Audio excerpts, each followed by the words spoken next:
Unfortunately, at MOASC, we lost one of our nearest and dearest within the past couple of years, Dr. Warren Fong.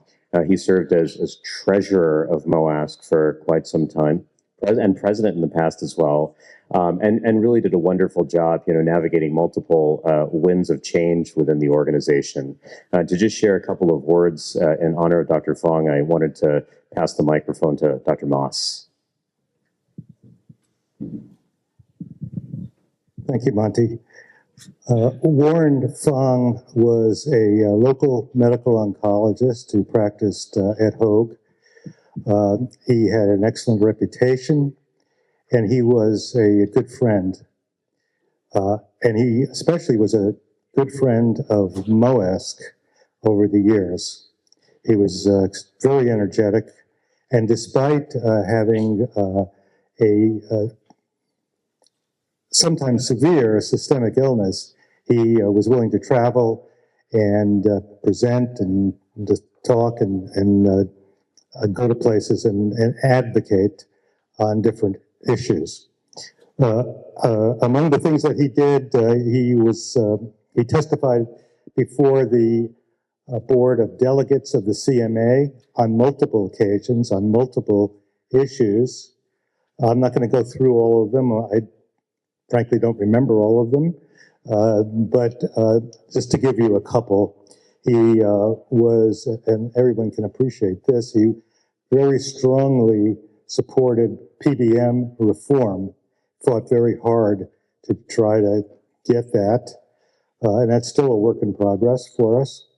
And he worked strongly to reform 340B legislation, which has been a thorn in many of our sides for many years. Warren worked tirelessly for that, despite having pulmonary disease. He was president of MOASC for a number of years and always had vigorous new ideas and championed good ideas for MOASC, and as a result, we've moved forward, and it's done a lot to get us where we are now, which is in a much better place than we were years ago. Warren was just a plain good guy, and everybody at MOASC liked him. So when he passed a little over a year ago, we decided to have an award for Warren in the field of advocacy, which is a broad category for us. And I'm very pleased to announce the winner of that award for this year. It is Dr. Amy Cummings, who is an assistant professor at UCLA. There she is. Okay.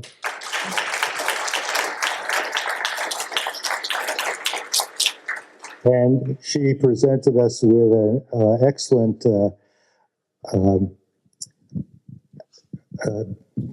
brief description of her research, which involves screening for lung cancer, and I think is very important. And I'll let her describe that to you in a little more detail. But I am very pleased and proud for MOASC to present this award to her.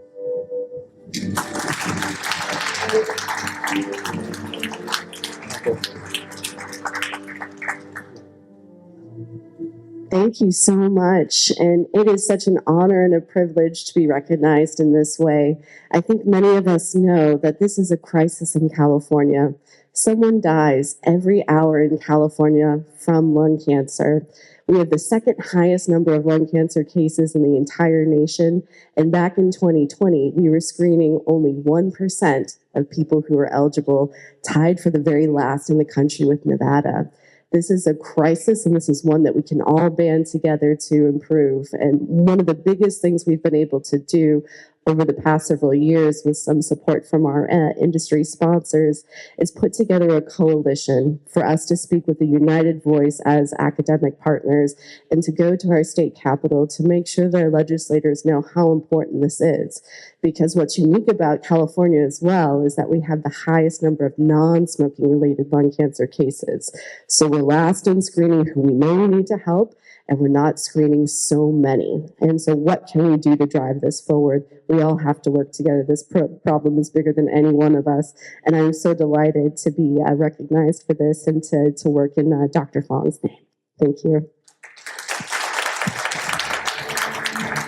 Don't mind staying for 1 second, Amy. We'd like to take a photo with you. Now, these plaques are actually handmade, so I'm still working on yours in my garage. But Dr. MOASC, if you could come up so we can take a photo, Dr. Brisant, before you leave the stage here.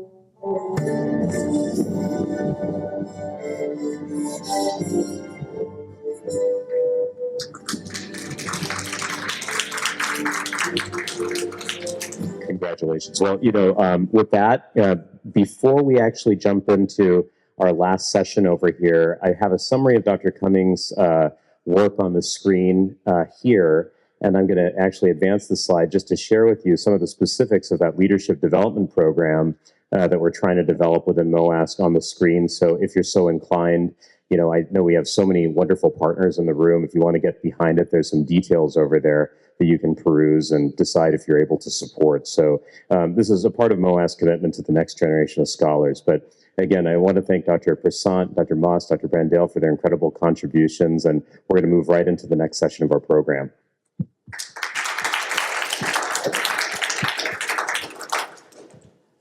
A big part of the reason that we're here today is really to just ensure that our next generation of oncologists has great opportunities and learns from all the, great things that folks in this room have done, but also some of the mistakes. So with that, we're going to have a really open and candid panel now. I'd like to invite to the stage Dr. Sandeep Patel, Dr. Amrita Krishnan, Dr. Marla Lipsick-Scharf, Dr. Sedrak, if you don't mind joining me up here. Dr. Zell as well. Do we have enough chairs? We do have enough chairs for everyone. Great. And we're going to have time for Q&A in this session. So please do come armed with any questions that you have for the panel. Just raise your hand if you want to jump in at any point. I'm actually going to not stand up here on stage. I'll be roving in the audience with a microphone. So you could take this seat here. Okay, great. I'll take your phone too. Okay, great. So guys, this is a really rare opportunity to, throw some really tough questions at this really illustrious panel here. You've heard from all of them earlier today around, some of the major strides that they've made in their respective fields, whether it's lung cancer, GI, myeloma, breast cancer. I'm going to kick things off in this panel with, probably one of the toughest questions that I've addressed in forums such as this. We always talk about, what our biggest achievements have been career-wise in sessions such as this, but I actually want to hear from you. What's the biggest mistake that you've made in your career to date? I know it's a little bit of a curveball. We're gonna make this fun, okay? So, if anyone needs a little bit of time to think about it, that's totally cool. But Meena, I think it looks like Sandeep's ready for this. So, I remember Meena actually did the ASCO Leadership Development Program with me last year, and this is something we really focused in on. But Sandeep, I think this will be really informative for the audience. Yeah. So I got an email from Monty about doing a Saturday evening session. No, I'm kidding. No, I'm kidding. You're not kidding. No. So I think. So it's a tough question. I think mistakes come in different forms. The hardest mistakes for me aren't I did B instead of A. It's that I didn't do A, right? Meaning it's a mistake of omission, right? And you can always think both clinically as well as just in terms of career opportunities, things that if I had just done this, I could have. So hospital wise, right? You're always like, well, if I had done this other thing, then maybe the patient would have done better. I think we beat ourselves up. But then I realized the real mistake is just beating yourself up over that over and over again, over things that you can't change. And so I think more philosophically, I've had to learn how to check out when I leave the hospital, because if you don't, you can't check back in. And so I think my view on life has changed there. And then specifically, just in terms of a specific mistake I made in the academic setting, it's really just, I don't think things are mistakes as much as there are things that are going to happen. You just have to overcome them and do the next thing. And so I can always think of the grant I wrote, I should have written a little better, or the trial I could have done a little differently. But at the end of the day, I think the most important thing to say, because this is more about mentorship, is things happen. Some of them are in your control, some of them are not. And you got to keep taking those steps forward regardless. It's a really good answer. Yeah, hi, I'm Jason Zell from UC Irvine, Fellowship Program Director there. I would say my biggest mistake is it was a learning lesson, and I don't know that there's any blame cast, but basically working with a steering committee that was pretty toxic. Honestly, if I do something, it's because I love to do it. MOASC, the board, I love working with MOASC. It's very easy for me, and I thrive that way. But there was a group, that powerful set of data. I had an epidemiology mentor, and I was really getting involved with data. And the thrill of the access to the data was so great, and the quality was so good, but the environment was terribly toxic. And I know that now. I was a fellow at the time. It's hard for me to understand that. But if it doesn't feel like the right fit, it's not. Right, that's all I would say. I ended up in groups at SWOG, for example. I found a home there. At NCI, I found a home there. You're going to find your home as you go through your career. You don't always know what it's going to be. So I'm not saying not to try things. I actually give you the opposite of advice. Do what I did. Get your feet wet. But when it's not the right situation, it's important to shift your focus, because there is a good situation for you that you're going to fit better with. So I think that was my biggest mistake. Well, I've made so many, I don't know where to start. How much time are we at? I guess probably it's just more of a general, just because of the type of person I am, which tends to be, I'm sure all of us, very focused, tunnel vision, right? And earlier in your career, and that applies to patient care too, you tend to be so detail focused because you don't want to miss anything.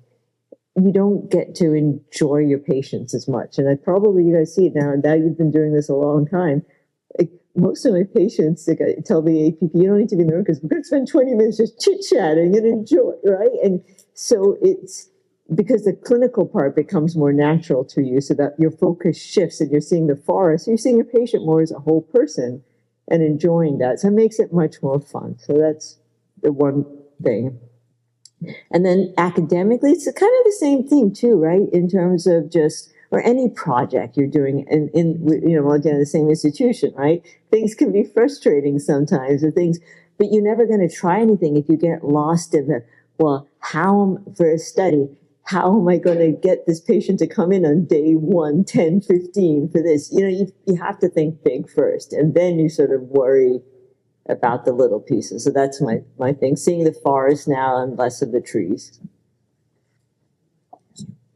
Thank you all for your incredible answers, and I'm looking forward to hearing Dr. Cedric's as well.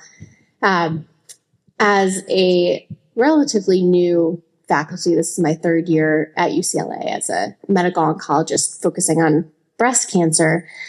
I would say I think this is a mistake, but I don't know necessarily how I could have done it differently. When you're in training and you sort of put your head down and you're doing everything, the next step for your career, it's very hard to step back and gain perspective as to what am I actually getting out of this? What do I want out of my career in terms of personal satisfaction, in terms of financial gains, in terms of the colleagues, the academics, the patients? What is my end goal?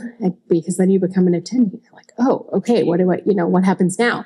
And so I think it would have served me well to do a little bit more reflection as a trainee as to what my goals were in each of these areas and what role I want my work as a medical oncologist and a researcher to serve in my life.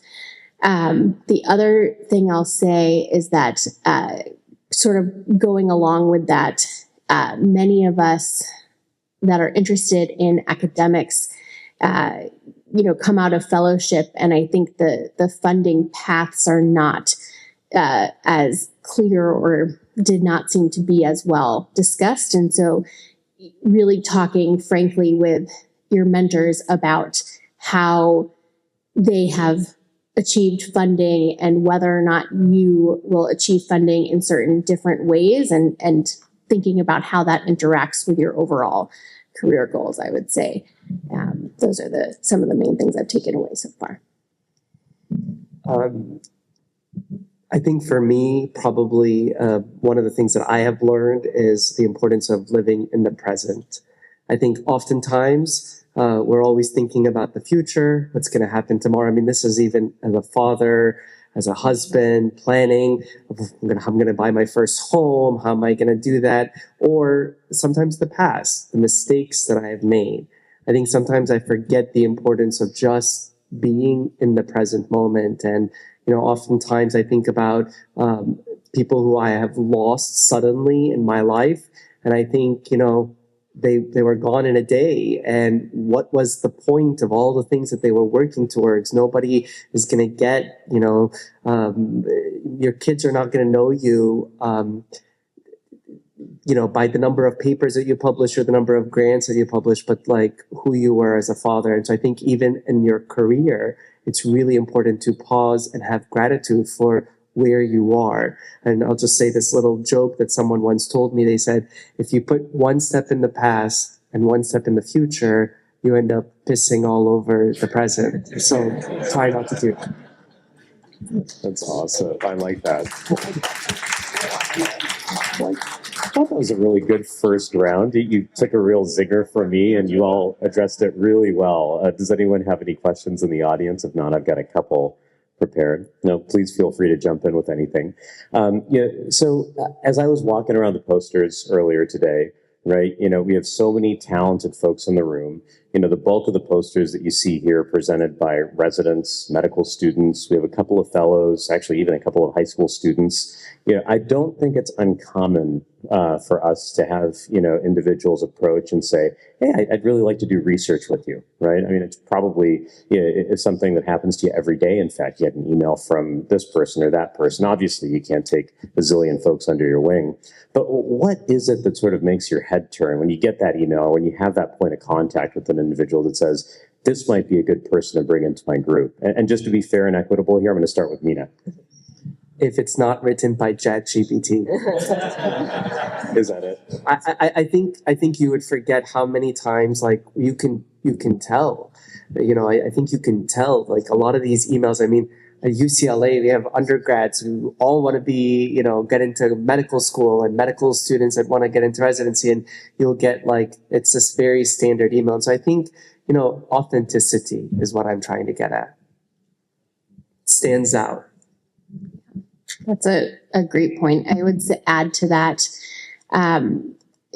most students, fellows that write to me may have no experience in breast cancer or research whatsoever, but they've committed to doing something, anything in the past and completing it. And I think the demonstration of the ability to start, endure it, and follow through on something, anything, is really huge and has helped me find some incredible students to work with. Oh, I think for me, it's curiosity, right? Just to your point, you may not have the experience in myeloma, but if I have a question about this, and it may not be a relevant question, but you had a good, interesting question that maybe you can pivot to, and that's, to me, it tells me that that person has a mind that's asking a lot of questions, and that's research, really asking questions. Yeah, I think mine is somewhat related to that. I look for, and I often ask what their interest really is. And don't be afraid to mention that, because I have a different role here as program director. I am not trying to grab every student for research. I'm really trying to funnel them to an appropriate mentor. That's what I'm thinking. And they're not thinking that when they reach out to me. I don't think so. But if they have an experience in like quantitative anything or lab-based, that already clues me into something they may or may not be interested in. And I'll usually give them a recommendation for 3 advisors to talk to. The other thing I do is say, Dr. Zell sent you. Because it's like my father always said, if you're uncomfortable doing something, always blame me. And when they walk into someone's lab, that person thinks they're working today. Like they think they've started and they're ready to go. But I just say, walk in and say, I talked to Dr. Zell. He advised me to meet you and a couple of other people and just ask about your laboratory and how it runs. So yeah, if they have some interest, that helps me a lot to fund, because each of us can only accommodate so many students. It's so variable at the time I'm at during the year or during a grant cycle or something. So really, I want to be supportive and funnel them to something that's productive. And so if you have any inclination of that, it helps a lot. I think these are great answers. I think in the emails, which hopefully are written by themselves and not by an LLM, really just describing what you're looking for, how much time you can commit to it, and just being honest about it, I think is really helpful. I think to Jason's point as well, I have the same view. Sometimes I can be the direct mentor, sometimes I'm the matchmaker. The other thing to think about is many of the institutions have programs for high schoolers, whether they be summer programs, formal school year programs, and those are always good because the institution kind of has some infrastructure there to help. And so just looking for formal programs, I think, is helpful, but having that personal kind of connection on what you can offer in a particular project, I think is always meaningful, and how much time you can commit, because at the end of the day, there's only so many hours in the week, and we want to make sure folks have good experience. Again, terrific answers, Laura. And I'll dovetail on what, Amrita said. I think curiosity is so key. And maybe this, ties into what you'd suggested too, Jason. I love it when, a prospective, student within my group can really, ask a very nuanced question that, lends itself to them really understanding the dynamics of my group, the type of research that we're focused on. If they can really find, a piece of the pie that they can actually, fill in, right?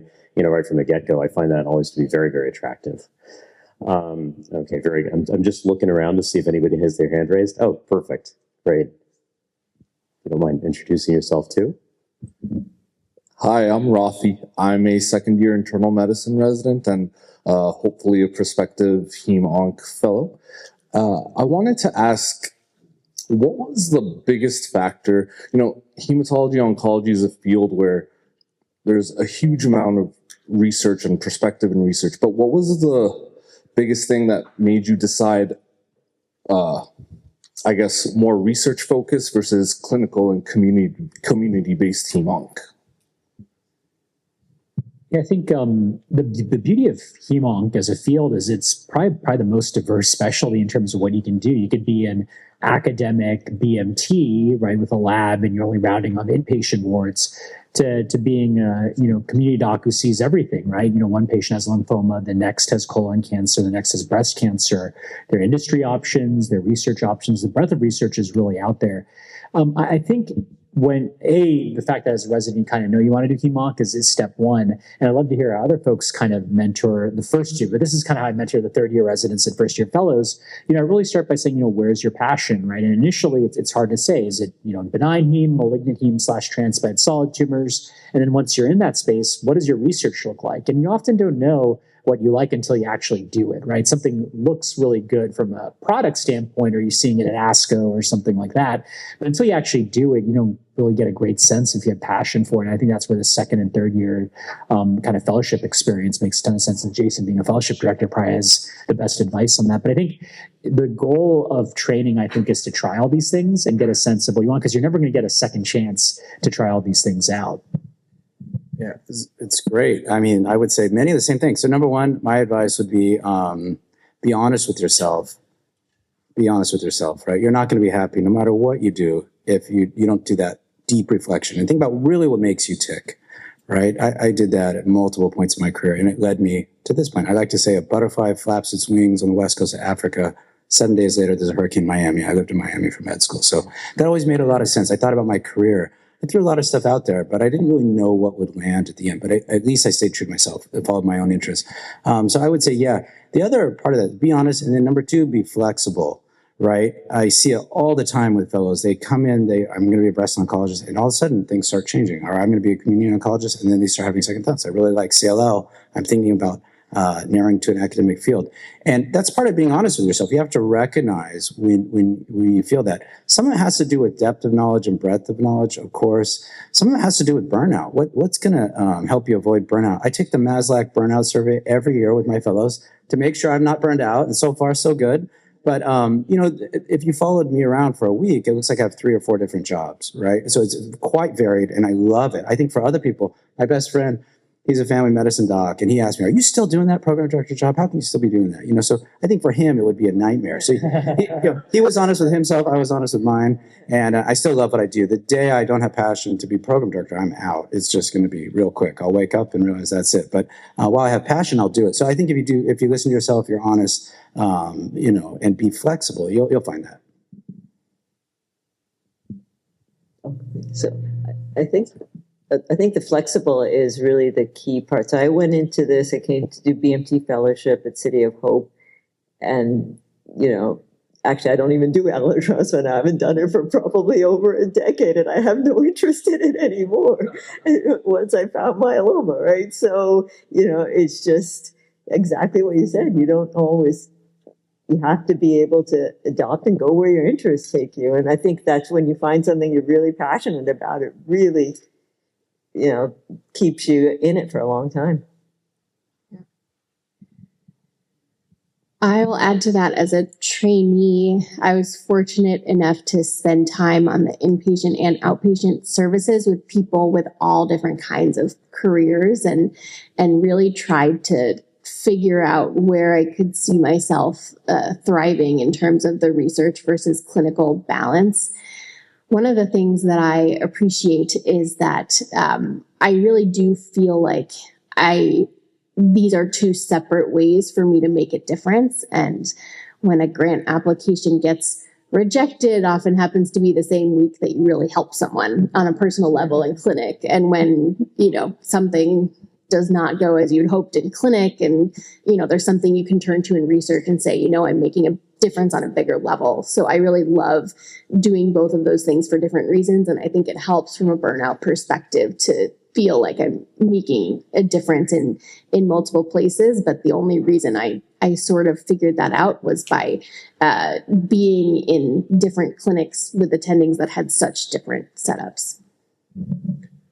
I agree with what everybody else said. I would just sort of say that I think it's really hard early on to know what it means to have a research career, because you're always doing someone else's research.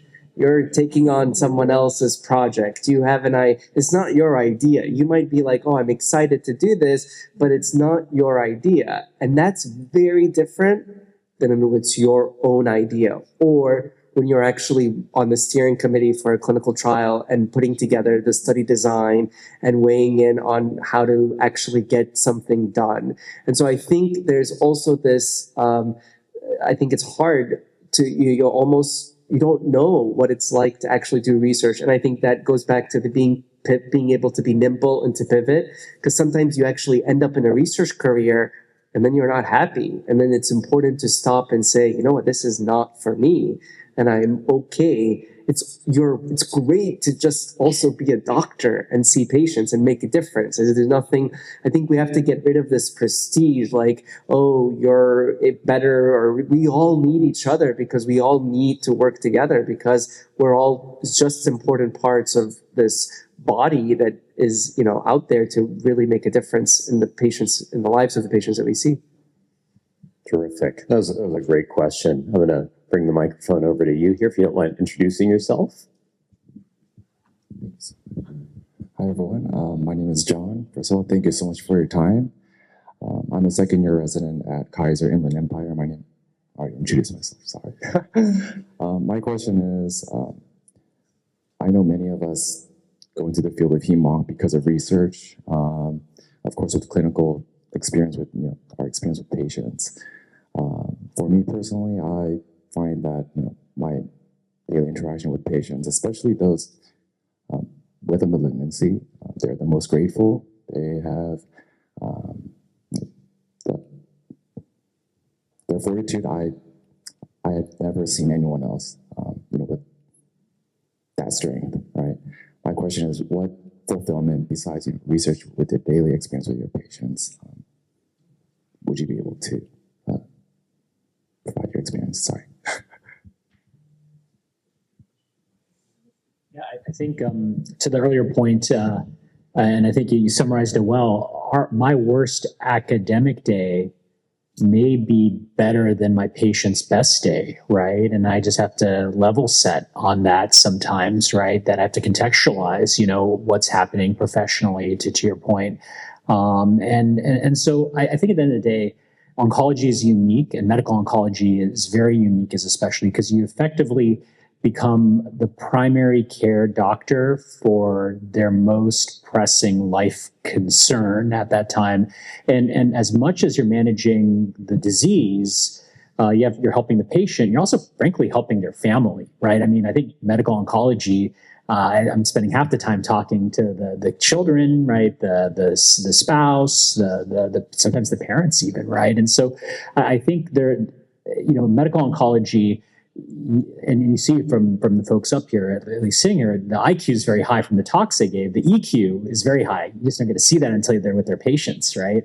And I think that there's a very humanistic quality to that. And I think you never want to forget it, because at the end of the day, all the work we're doing, all the posters you see, that's really what's driving it. So you never forget. I think the only point I made earlier is you have to find ways to disconnect from the negative outcomes, because it's inevitable, right? Unfortunately, for some of our patients, you did your best. And then you got to celebrate the successes. And you really have to find a way to celebrate those successes, because otherwise those clinic days start to get really long. And so figuring out how to celebrate the success with the patients, and the successes, it's not always cure. Right? It's not always a complete remission. It's not always a clear scan, but it's maybe you got them to their kids' graduation, right? Or very kind of discrete kind of things. And so at the end of the day, you have to find a way to balance your portfolio research-wise with patients, but also just balance yourself in the process. Otherwise, that's how you burn out. So I got to start doing that survey to make sure I'm not doing it as well. I'm not sure I can add much more to what's already been said in this panel, but I will say that situation is not rare. Pretty much every day I'm in clinic, there's a moment where I'm so happy that this is my job. And it's a weird moment. It's usually patient, it's not just them giving me a hug or something. It's just they see me and they smile, or, we talk about something going on in their life, and there's just a really strong bond there. So I do agree with you. We're helping patients at pretty much the worst time of their life in the beginning. And then we're helping them through that. We're the ones that are going to hold their hand and walk with them. And that's a very powerful thing. That should be the prime motivation for becoming a hematologist oncologist, not the research and all that. That comes later. But I will say for my medical students or even sometimes residents, but usually it's an observership, we're looking at the scans, I'm talking about all the treatments, years of toxicity. The students by that point, I think they're scared to go in the room. They go in with me, the patient stands up, gives me a hug, how's your son, how's your daughter, whatever. And it's chit chat, just like you said. And they don't know what's going on. Like it's like nothing they've ever seen. Like what about the chemo or the biologic or this and that? But the patient, they're more interested in just like, I don't know, letting me know they're okay or not okay and being honest with me. And that's a magical moment. And then we're right to it. And you're right. The more senior I've become, with time, it gets easier to manage that, because I'm not thinking so much about which regimen's next. But I can't tell you how many times I'm guilty of this. I look at the chart, Isabel and I will talk, and I'll say, well, looks like we're going to have to do this and that. The fellow will go in the room, come out and said, no way. Like the patients, the way they present really dictates what the care is. It's not just by reading the chart or something like that. Those are magical moments in oncology. I think the other thing is that, you always say you learn from patients. It's not the medical things you learn. Like I learned this when my daughter was born, right? Like I don't think about little kids, no way. There's so many of my patients that had kids, right? And one is very touching. So many of them like knit things, so many, all these things. I still kept all those things. My daughter's 24. I still have all the baby sweaters they knit. But it's like, oh, what do I do about this? When can I feed her this? What do I do this? And then when she became a teenager, it's just, they have so much to give to you too. And it's empowering to your patient to be able to do that and not to you be in the driver's seat, that they have a lot to offer. And I think that's really, makes it much more fulfilling too. I would say I have a lot of gratitude for the experience of being with people so much towards the end of their lives.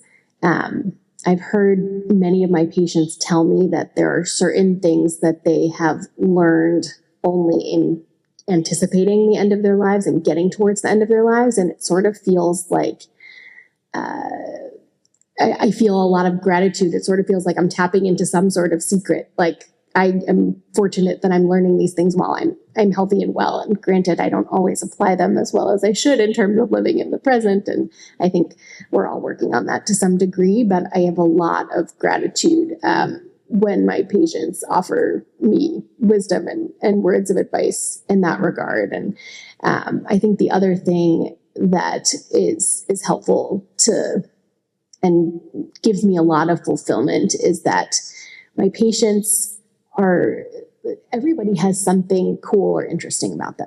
Everybody. And having curiosity towards our patients, like, what makes them tick? What do they like? Patients have the most obscure hobbies. It's so cool.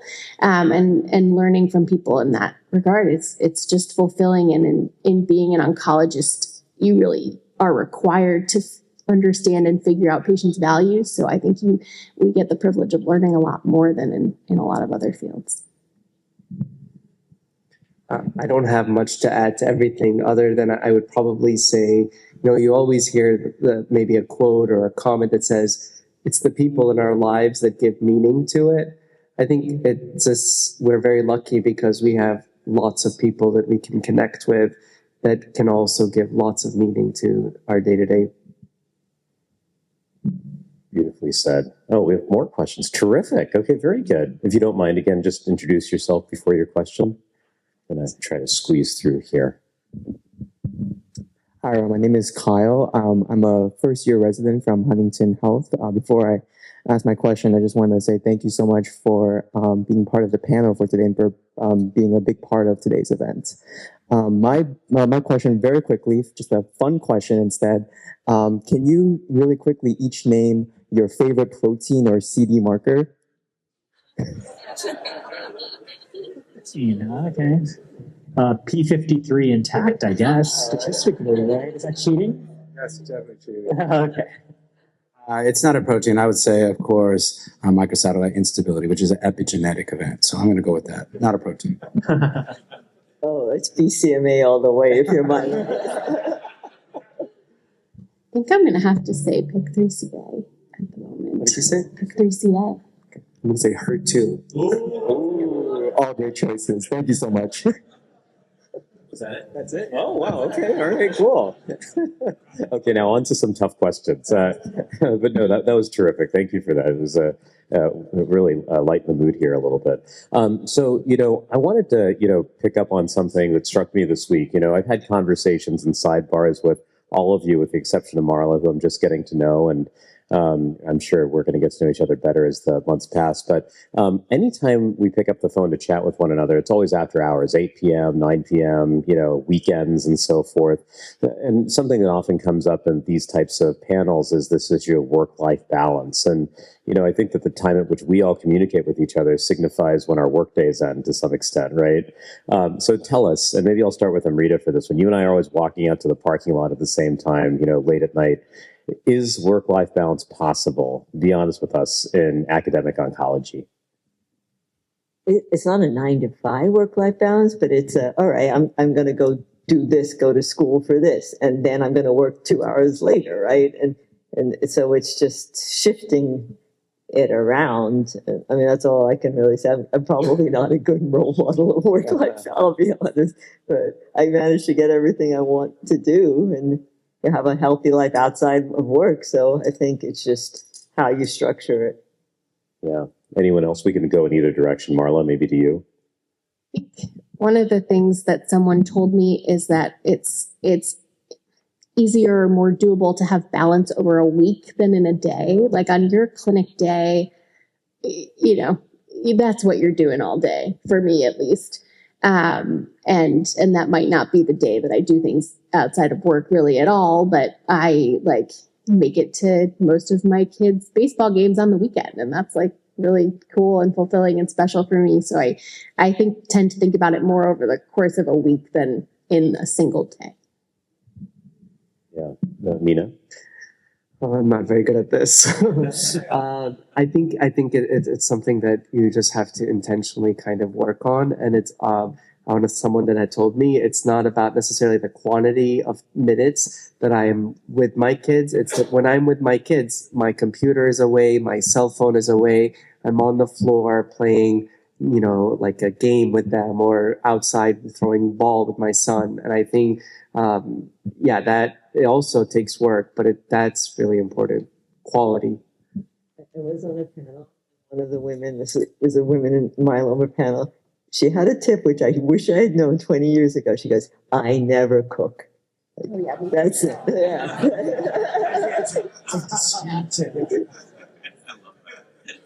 Excellent. Anything from this side? Sure. Yeah, most definitely. I mean, work hard, play hard. I'm pretty much the poster child for that. So, if you've got a hobby or an interest, you pursue that. I do it maximally. It's in spurts, right? So I have my family time, my free time, time for exercise, but it's in spurts. My days, they can be really long. Thursday, 5 a.m. to midnight. But you know what? I went to spin at 6. I was working 12 hours. I had some extracurriculars after that, and I'm very fulfilled at the end of the day. So there's ways to do it. And I agree. I like the idea. There are days you're just not going to have any work-life balance. It's impossible, and you have to accept that. But in your life, you need to create some kind of space for that. It keeps you from burnout. It helps you interact with your patients and relate to them. It's very important. I kind of make one other comment. Make friends who aren't doctors too. I mean, it's really, I'm serious. Yeah. That's so true. And I think, we talk about our patients a lot, and, we're the doctors who are often there, when their time ends. And I don't think a single one of them has said, you know what, I wish I just published one more paper or went to one more meeting or, worked an extra week. I've never heard that. Right. And so I think, you learn a lot from your patients. Right. And so, and often, right, we're in a unique field where we unfortunately see folks die, but in so doing, you kind of see how they live with finite time. And when you really think about it, we all have finite time. We just don't know when it is, right? And so I think to folks' points, time is relativistic, right? If you're doing something that's fun and it happens to be work, that's the part of the Venn diagram you want to be in, right? The things that give you meaning, the things that give you energy. And so I could have a busy work day. I could work, 10 hours, but if I'm doing stuff that I think is fun, like working my ideas, mentoring, taking care of patients, sharing good news, then I'm pretty filled, even if I work 10 hours. I could spend 2 hours doing, online video training for work and city training. And it's easy. I'm sitting in front of a computer, but I'm exhausted, right? So it really is how you spend your time as much as how much time it is. And, I think all of us, we hop on the phone with the colleagues. And I think one thing to mention, I've heard several residents and fellows talk is you get mentorship vertically, right, at many of our institutions. But some of the best mentorship I have and the most energy I get is actually from folks at my level, right, at different institutions where we can talk and brainstorm about problems we're having, or you had a rough day in clinic. Because, you don't want to burden the spouse with everything, right, necessarily. And you need someone to talk to who kind of understands, right? And so as much as you may have friends who may not be in medicine or not be in oncology, sometimes you actually do need that oncology phone a friend, right?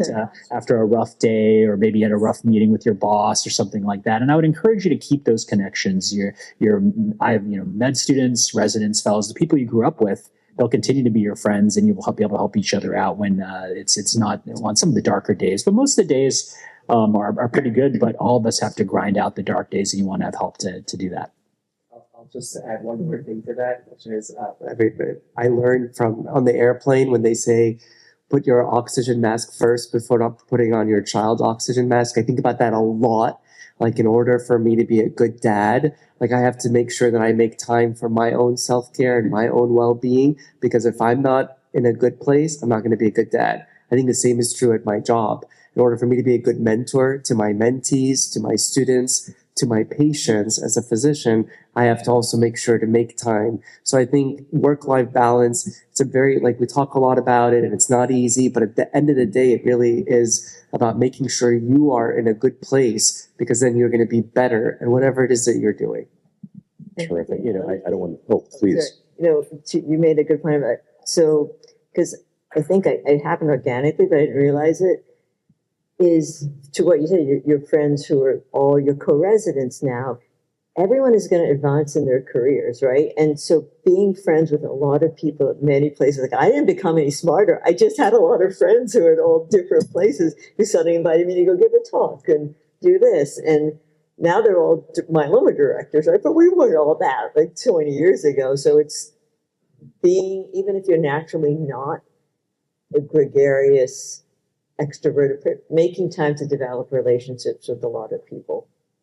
You know, I wonder, I mean, we have a lot of our, board members here who have, built, big community practices as well and, well established themselves. I wonder if I could ask Dr. Kevin, just to give us his perspective on work-life balance. He has an incredible practice in Ventura. He trained at UCLA. He was, I think he had been my fellow when I was a resident, right? Yeah, so, a long time ago. But if you can give us some perspective on work-life balance there. I think probably at the beginning of the career, you have some, busy time. So you don't have time to really, think about too much balance because you establish your career, quite busy. But gradually things will get better and you'll feel more comfortable balancing things so that prepare maybe that certain period of time, the first 1-2 years will be tough. I think that's, but overall, I think life is good. Excellent. Any other questions for our fantastic? Oh, wonderful. Okay, very good. Please. Yeah. Hi, my name is Julia. I'm a second-year medical student. My question to you guys, and first of all, thank you for doing this panel and taking the time out of your very busy work-life balance today. No, I'm just kidding. But anyway, what is the best advice and also maybe the worst advice that you guys have received throughout your careers? Great question. Yeah. Should we start with you, Cindy? Sure. Let's see. That's a good question. So I think the best advice, so the worst advice I got was I was a fellow and I wanted to work, and this dates me, in cancer immunotherapy. And at the time, my boss said, you shouldn't do that your career is going to die. Immunotherapy never works. And it's a strong statement, right? So that turned out not to be correct, as you can see from today. And so clearly I didn't listen. I have a bit of a rebel streak, I guess, since I've been a teenager. I think the best advice I've gotten, though, and you've heard kind of pieces of this, and it's not even advice, it's almost more an aphorism, but I had a mentor kind of say it in a different way, is, Maya Angelou's a famous quote, people don't care how much you know until they know how much you care, right? And I think you're hearing tidbits of that in terms of how we handle our clinic visits, because I'm not saying anything probably too far out there that after you've been doing this for like 5 years, very few things medically surprise you, right? Like you know how to handle pretty much all the drugs, the complications, unfortunately. So you're not on autopilot, but nothing's going to surprise you. So you spend more time talking about the social aspects, the parts that really connect you with that patient. And so I think as you continue in your career, the stuff that stresses you out, oh, did I forget to test for this? Or, oh, is this the right first line or second line regimen? That actually becomes, it's like riding a bike. You just are able to do it, and then you can really just enjoy the ride, which is the patient visits, asking how they're doing, trying to improve their quality of life, having good ideas for research. But I think at the end of the day, your IQ can only get you so far in this field. It's your EQ that really keeps you, A, in the national or international conversation, but B, frankly, sane in a very difficult specialty. Yeah, so I think the worst advice I had, which is a funny question to think about, but it was a pragmatic one. I was on the A train to become a lung cancer researcher. I received a foundation award, published 17 papers in fellowship in lung cancer, either during fellowship or because some of them were published later. I was an ESLAC young investigator in Korea. I went to 3 meetings. My first JCO paper ever was my very first presentation in Barcelona at ESLAC. So I had met the investigators. I felt like I was headed there, but something happened in clinic. And that's why I say to be flexible, which is I loved the colorectal cancer survivorship. I'm a cancer prevention expert as well as a colorectal therapeutics. So for me, it was this perfect balance of survivorship, almost primary care at that point. This bomb goes off in someone's life. You get them through really tough diseases, pancreas. Most GI diseases are pretty difficult, as all of ours are. But then after that, there's this window almost akin to breast cancer. Breast cancer is really the best example of that, but where survivorship becomes a big part of colorectal cancer. And I loved seeing patients in that setting. I developed a phase 3 trial in that. And it was my mentor telling me not to leave lung cancer. When I look back, there was a lot less going on in lung cancer back then. It was a lot of boring trials and no immunotherapeutic. So maybe I made a mistake, but I did find a home, pursued my heart. And exactly. The best advice I had was one of my mentors, he's a clinical trial mentor, is legendary AACR's 2008 Cancer Prevention Researcher of the Year, Frank Masons. He sat me down, he said, we were writing a clinical trial together, and he asked me, like, what do you do for your day job, was his question. In other words, what are you doing to publish on a regular basis? And this is for those of you interested in academics. And I told him, well, genetic epidemiology, I had a separate mentor for that, blah, blah, blah. And he said, good. Because this whole clinical trials progress is never going to carry the day for you throughout your promotions as faculty member. And I'm like, what are you talking about? What he was saying is, working through the NCI, it's so slow. And so you're going to make tenure before your trial is ever done. And by the way, he was definitely right about that. So I think that's probably the best advice ever. Like, keep your day job. Like, you got to keep yourself like active in multiple areas of oncology. That's how you're successful. That's a good point. So my best advice, and probably Monty remembers Pablo Parker, right? So yeah, so he's a physician, a beloved physician at City of Hope, and I was a BMT fellow, and I was trying to. This was allotropic my year, trying to someone at graft versus I was trying to taper steroids, and when you're fellow, you don't have much clinical. You don't trust yourself, right? So I went and asked 4 different attendings, and I got 4 different steroids. And then Pablo was my attending of the month. So I finally went to him, what should I do? And he looked at me and goes, sometimes the best thing you can do for a patient is make a decision. And I always remember that because there's so many choices in myeloma. And I always, that stuck with me. I would say some of the worst advice I've received, I remember being a pre-medical student I was at Columbia University in New York, and I remember hearing, you work really hard, but you're not unique enough to go into medical school, or any time that you've been told, like, you can't do this. And I think it's universal. I think most of us at some point have been told we can't do this or whatever it is. And I also think it's also strangely motivating. Sometimes I wonder if that's actually good advice because it sort of motivates you in the other direction. I would say that some of the best advice I've given, and the thing that's coming to me in mind right now, is something that you always say and something that your mentor always said, which is, if you want to go fast, you go by yourself. And if you want to go far, you go together. And I think about that almost every day, thanks to you. It's Arthi Haria. That's our mentor. So that's an African prophet. The thing that I have learned as one of the best advice that I've gotten is it's okay to say no. It's actually good to say no, because oftentimes we're asked to say yes to a lot of things. Can you do this? Can you do that? Can you do this? Especially, the more you do, the more people ask you to do. And so I think it's important to learn to say no. And then I would probably say the worst advice is that I've gotten is, this isn't going to work out. And, to that I say, no, it will work out, because I'm very persistent and perseverant. So if you believe in something, don't give up. Keep fighting for it. Well, what a phenomenal way to sort of wrap up the panel. Beautiful question. And thank you to our wonderful panel for all these terrific insights. Thank you so much. And now, for the moment that everyone's been waiting for, I'll excuse our panel from the stage here. I'd like to bring up all of our board members, Dr. Zhang. We have Dr. Moss here. Come on up to the stage.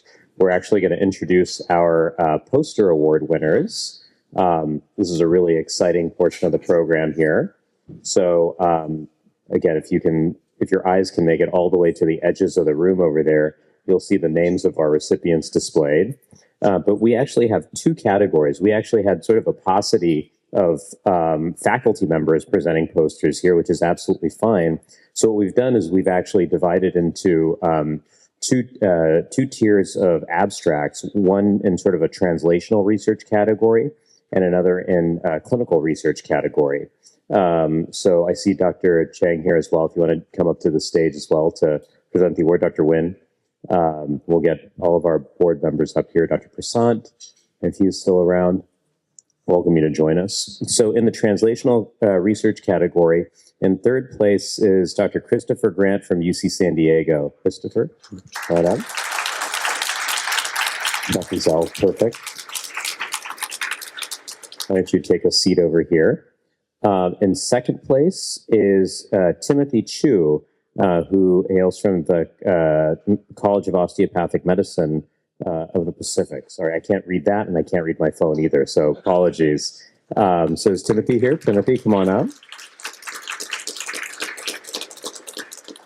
And in first place in this translational research category is Dr. Alessia Bortoluzzi, who had an excellent abstract around CCND3 as a functional driver in selective dependency and mixed phenotypic acute leukemia from City of Hope. Dr. Bortoluzzi, come on up.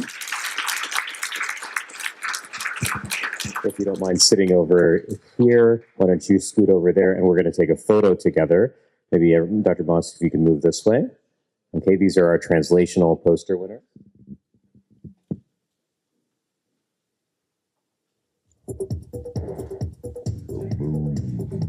Thank you. Thank you very much. Congratulations.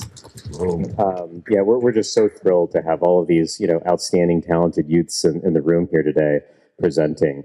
Now are our clinical posters. So for clinical research, in third place, we have Dr. Maria Alejandra Molina Rodriguez from Desert Valley Hospital, who had a terrific abstract around interventions for pulmonary embolism, a propensity-matched national analysis.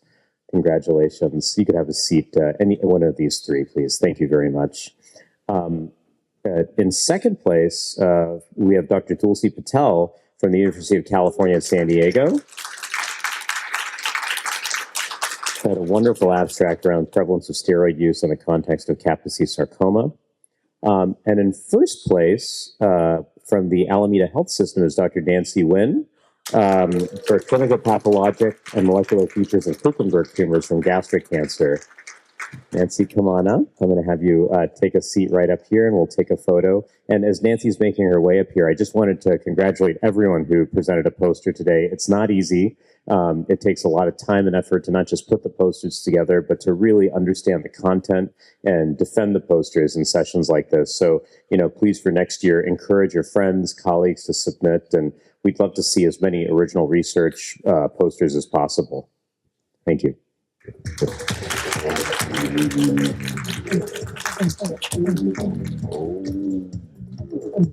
And with that, the festivities are not over yet. We actually have a wonderful reception here, so please join us for drinks and hors d'oeuvres, and we'll close out this year's MOASC meeting in style. Thank you very much, everyone.